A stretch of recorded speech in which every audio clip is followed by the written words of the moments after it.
All right, ladies and gentlemen, UFC 302, June 1st, Newark, New Jersey. With me today, fighting on the card, Joe Solecki. Joe, great to meet you. How you doing? Yeah, you too, man. I knew your name and work because I think you were the first one to drop UFC Atlantic City, and I was That all was me. excited that it was going to be the December one, and then it got pushed back, and I wasn't on it, but I was like, I was holding out for that because we were trying to come back in December. Uh, but now here we are getting ready for another New Jersey card, so I'm pumped. Yeah, I was gonna say close enough, man. Not Atlantic City, but New Jersey. Unfortunately, I won't be covering this one in person. I was at Atlantic City, but this one's not gonna happen. So not gonna be there to meet you. But next time we'll shake hands and I'll get you a beer or something, man. But thoughts on fighting in New Jersey, dude? I know you're a Jersey boy, so a lot of people coming out to support. Yeah, I think so. It's been a long time. I think I was doing another interview, and I think he said it was 2018. I think he's right. I think it was like right before Yeah. Contender Series. So it's been quite a while. And then the fight after that, I had one more before Contender Series, and I got on the card so late, all the tickets were sold out. So I haven't had like, my debut was in DC, so it's kind of close to where I'm at in North Carolina now, and where I'm from, New Jersey, is kind of halfway. So this might be like that. A lot of friends and family, and it'll be really really cool. And just I was saying in another interview is like when you go to fight week, a lot of times you get settled in, figure out where everything is, where am I going with food wise and all that. And like it is cool. I'm from South Jersey, so not, Right. quite Newark, but I still know where the heck I want to go, where I want to be. And, I'm going to come up a little early instead of coming on Tuesday, get there Sunday, and just kind of settle in, go back down south for a day, go see, where I trained at Hasta Jiu Jitsu growing up, go see my instructor, some family and stuff. And, it's just cool. It's a cool thing, and I think the other thing is it kind of forces you to have that perspective of like almost like being grateful and having gratitude because I'm gonna see all the places I came from growing up where I was like this dorky little kid that couldn't make friends or win a jiu-jitsu tournament, and now I get to go back and live my dream. So the whole thing is kind of like full circle, and it's pretty awesome. Yeah, man, that's sweet. That's a great fight night to have right there coming up. And obviously, man, like I want to start with the BS and then we'll get into the fun stuff, but I have to ask the hard question first. Last time didn't go your way. So before I actually ask my one question about that, what have you been up to since your last fight, man? Yeah, that sucked. The fight sucked, and it's one of those things where like as a competitor I could almost live with being bested for 15 minutes or like, I go out and get completely battered and you're like, okay, that guy is completely better than me. But it was such weird circumstances, Yeah, and it's such a weird thing because like the competitor in me is like, no, I freaking lost. That's how it goes. I should have done this, that, and the other thing. I ended up on bottom. But then like I'd have people come up and be like, oh, I don't really look at that like the loss. I'm like, I do. Like, trust me, it was a loss. But then on the other side, you have somebody be like, oh man, I hate that you got beat so badly. And you're like, well, it was kind of some freakish, it was a weird thing. It was a tough thing to process because it wasn't like any other loss I've had. That being said, man, injuries and everything, like I kind of messed up my shoulder and had a couple of things to work through. I was still back in the gym on Monday. I really didn't miss a day since the last fight. That was kind of what I was talking about. You know, even in interviews before having this next fight booked was like, man, like I'm not going to sit here and wallow. And one of the cool things about it is like, we always see these young guys in the gym and stuff who love fighting, but they love fighting when everything's going their way. And I always want to see them. I don't want to see anybody, my teammates lose, but I want to see them after a loss before they're on the big stage. That way, you know what they're made out of. yeah, And the funniest thing is like a loss like that, like it didn't change my love for fighting. It didn't change my enthusiasm to go train my butt off every single day. And I knew that because I've lost in the regional scene before, but it is a nice refresher when you're like, okay, I was KO'd once before on the regional scene, but nobody really saw that. That footage has been sure. lost forever. Thank God, let's burn it. But when it's in front of the whole world, you do wonder, like you're like, okay, like, is that gonna suck as bad as and I'm still here. It wasn't that bad, like and it's a great opportunity to come back and pick yourself up and get back in the win column. So yeah, weird thing to process, but ultimately it helped me in a lot of ways. You come out of it, you learn about yourself, and then for me, I'm very fortunate to have my faith, my relationship with God, and it strengthens that because now, you don't have everybody telling you the next best thing since sliced bread out there winning fights, and you're coming off a loss, and you got all the nonsense, and you have to sit there and just kind of spend time in quiet, and that's very hard to do in this day and age. So it kind of forces you to do that, and you come out of a lot stronger in everything that matters. And my only question about that fight is because, like you said, and like it was pretty freakish, man. Like that kind of knockout does not happen all the time. And they say it's a game of inches. I guess that's like a perfect example right there. But like when you like, I don't know, woke up or came to, like, what were your like immediate thoughts? Can you recall? Like, were you like, what the hell? Is this a joke? Yeah, it was weird because like so I mean I was definitely out, but not out. Like I wasn't unconscious. I was out. You know, like my body was out. But Totally, yeah. I never had that lapse in time or that like when you wake up and oh, where am I or what happened? You know, no Wow, one had to okay. tell me I lost. So it was like one of those got slammed, completely limp, like and everything's kind of like almost like a car accident, like that white wall. But there was no not knowing what happened, you know.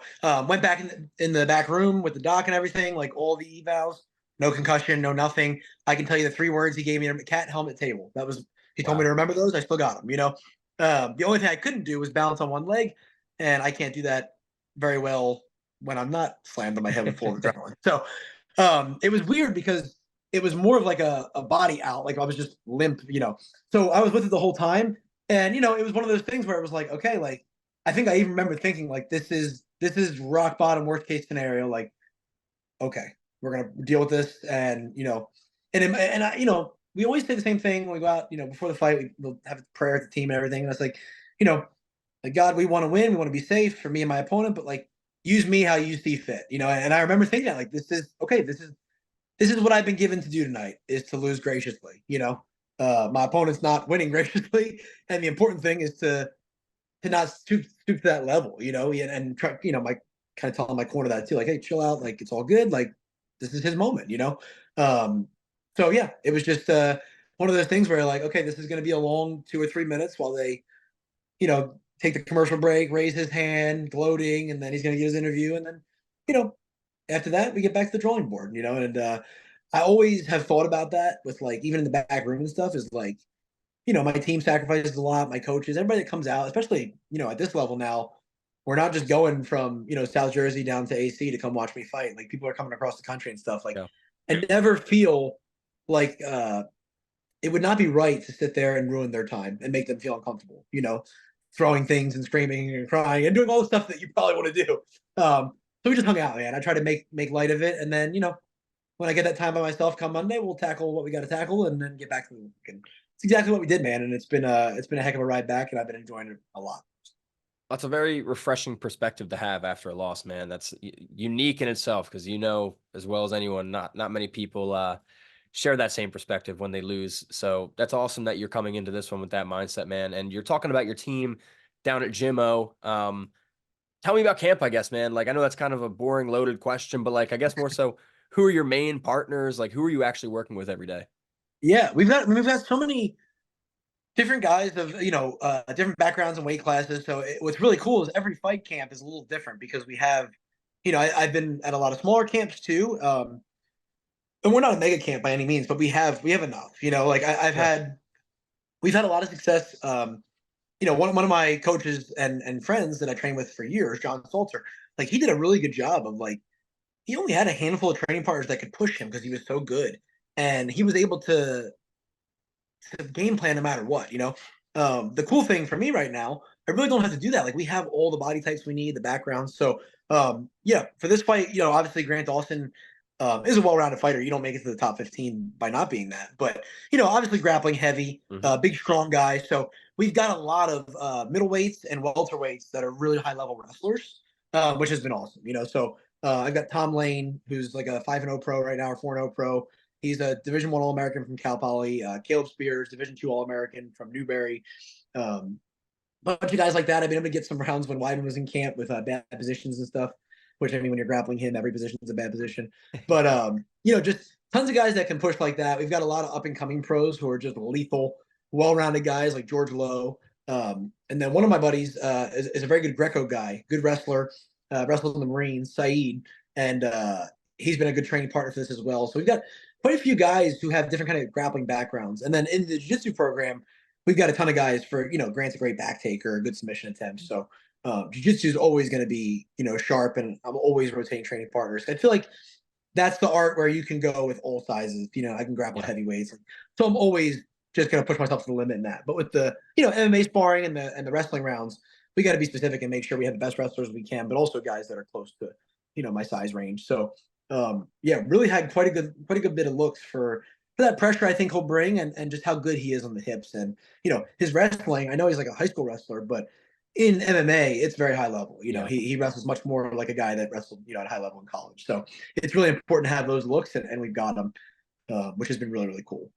And then you mentioned, and I saw you were working with Chris Weidman, and then I know like Upstate. I was actually on the phone with Weston Wilson and Wonderboy before this interview. They're like an hour and a half, 2 hours from you. You ever get working with those guys?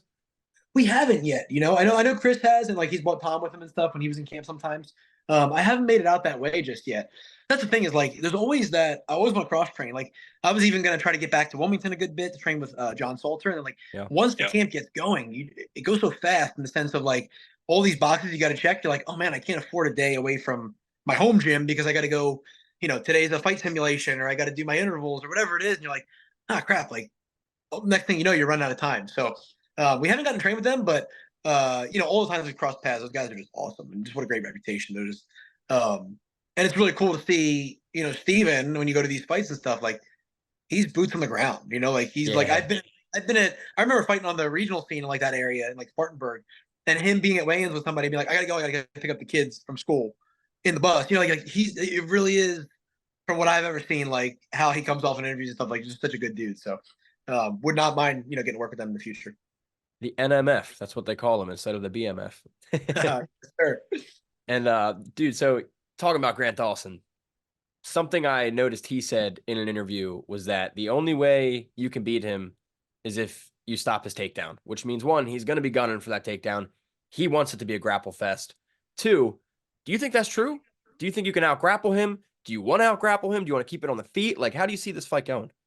Yeah, the crazy part is like I don't know how it's gonna go. Like everybody wants to always know that, and it's like that's what makes it fun. That's why everybody watches. But I know we've got more than one way to skin a cat. Um, and that's very funny because I've only been in fights in the past where it's like people like to say like, oh, he's only gonna beat me if he can take me down. So Sure.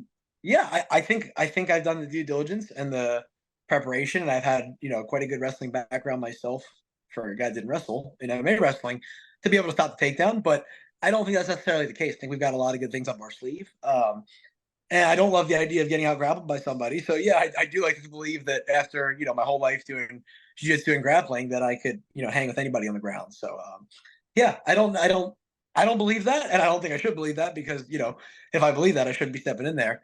But I do like the idea of stopping the takedown and showing off all the other work I've done all these years that has only shown up in glimpses because most of my fights have been on the ground. So I think there's great opportunity to do a lot of different things, but it makes it an interesting fight because I don't think it's a secret of what he's trying to do. Right. Um, I've always kind of disguised it well. I think I've stood with guys quite a bit. And then we end up, I'll catch a kick or maybe, I've even had them shooting on me, like with the Hubbard fight and stuff. But for him, yeah, he's looking to get to the hips. There's no doubt. So I've got those looks to mimic it, and if it hits the floor, that the weirdest part is like every other fight in my career, for the most part, has been trying to hunt somebody down, keep it close to the feet, and then score my takedowns. And then if they get away, it's going to be in the area that maybe starting out was not as second nature as the grappling was. But now, the worst case scenario, his path to victory is putting me where I've been my entire life on the ground. Obviously, you don't really want to be back in MMA Right. no matter what, but I'm pretty good everywhere. So it makes it an interesting matchup in that sense. So that gets me kind of excited too. Yeah, for him to say that because he's a great grappler, but like Saint Denis, like a lot of the other guys, like there's some gaps. I think they're very physical, and their game is reliant on physicality. And with a guy like me, I don't know that that's your best bet because if there's a gap, I will find it and I will expose it because I've always been training with bigger, stronger guys who are also highly skilled. I spent 5 or 6 years being John Salter's, grappling dummy, getting beat up by him every single day and trying to survive. I can't imagine a world. It could be as bad, I guess, but I can't imagine a world where a 55 like Grant Dawson feels worse than that. No. So just I think my survival instincts are good enough to keep it close and then get him in those gaps where he can be exposed. So we'll see. That's why we fight the fight. But it's an exciting thing to think about for sure. Who's coming with you to be in the corner for this one? My head coach Jeff Jimmo, and that's really, I mean, he does it all, man. He's the best. I would go anywhere with him and just him. And then two of my training partners and friends, Ali Alreida, actually a longtime training partner when I lived in Myrtle Beach, and now he lives up in in Brooklyn. So he's coming right over the bridge. He'll be there, and then he owns a school up there, so we'll probably get some training in there. That's probably where we'll do our, our little shakeouts and stuff for the week at Glory Martial Arts Center. And then one of my main training partners, Zach De Leon, he's been in the corner for a couple fights now, but he's been training with me for like 5 or 6 years, and he's another guy. Like, you get great training partners, but he's a guy that has a really good mind for fighting. So I'm always able to pick his voice out. He's a great coach in sparring and stuff, and just a very, very intelligent guy. So having that second set of eyes to go with Jeff is really, really important for me. So, but ultimately, man, the mastermind is Jeff Jimmo, and he'll help me with the weight cut, the shakeout, everything. Like, he is every box checked. Man, he does all his due diligence. So having him there will be fantastic, and then we'll have some family and friends there, I'm sure, as well, which will be awesome. So really can't wait. And then, man, like, coming off a loss, but you only have 2 in the UFC, and you have a lot of wins to go along with that. You're fighting Grant, who was just in the rankings. Like, what does a win do here for you? Does it put you right on the edge of those rankings? Like, how far away do you think you are from that picture? Yeah, I really don't know. Like I said before, you get these fights and you go, oh, okay, if I check this box, I get this done, like, I'm off to the races. But like, I kind of felt that in my Jim Miller fight, and then it was kind of a boring fight. I won. I think it was pretty dominant, but it was very boring. So it wasn't the crazy climb in the rankings or notoriety or anything that what I've kind of learned over time, kind of like with the same thing on not getting too low on a loss, like we just talked about. Is just kind of riding the wave. I think that's one thing you see, like, these veterans that stick around for a long time and aren't just kind of the flavor of the month. It's that steadfastness, right? You're just kind of in the middle, just kind of riding the wave out. Jim Miller, guys like that are around forever. You learn to just kind of play the game and take on what's in front of you. So I would imagine good things, but there's nothing beyond June 1st. I just got to get through this guy, just fight him tooth and nail, exhaust him, and then watch him desperately shoot in the third round, and then just go to work. So that's the plan. And then if I do that, I think that's impressive enough to do. I know great things are going to happen for me and my family if I do my job. So that's how I'm looking at it. But like you said, yeah, I think coming off that loss, it's kind of weird. I think I'm a little behind him in the rankings, I'm sure, top maybe 25 or whatever. But like, it kind of like they just gave us both like a mulligan. Like, oh, your last 2 fights were both kind of weird. So fight each other and figure it out. Yeah, fair. It wasn't this huge step back where you're fighting somebody right off the contender series in like because what I've seen, I don't want to think about it too much because we're fighting to win, not to not lose. But it seems like when you come off a loss, you fight somebody else coming off a loss, then you go to a loser leaves town match after that. But this doesn't seem like that. I don't want to come off one loss, and he is too. But it really seems like they're like, okay, cool, we'll let the cream rise out of this. You guys sort it out amongst yourself, and then maybe the loser takes that step back. So it is cool to look at that in the sense of that's where the UFC wants to put you and thinks about you because when you don't communicate with people that much, I'm not McGregor. I'm not picking up my phone and talking to Hunter Campbell every day. You don't know, but actions speak louder than words. And when something like that pops up on your desk, you're like, oh, cool. This is where I always wanted to be, and this is where they want me to. Perfect. It lines up, and let's go to work and get this done.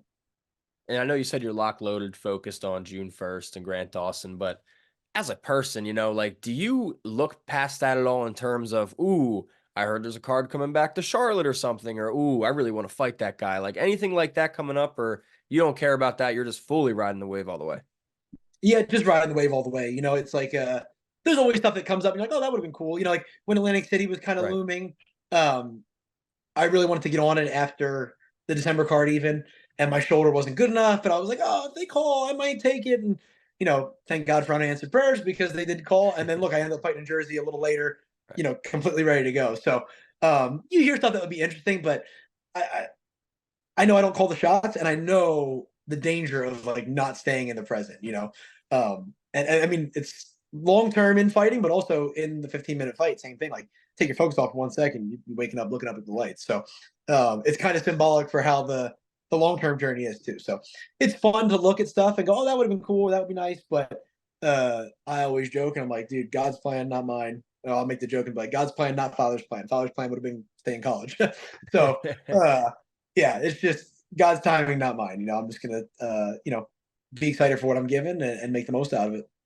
And then just 2 more questions for me about the lightweight division because they're making some moves right there. Your card, the championship's on the line. Islam and Dustin Poirier.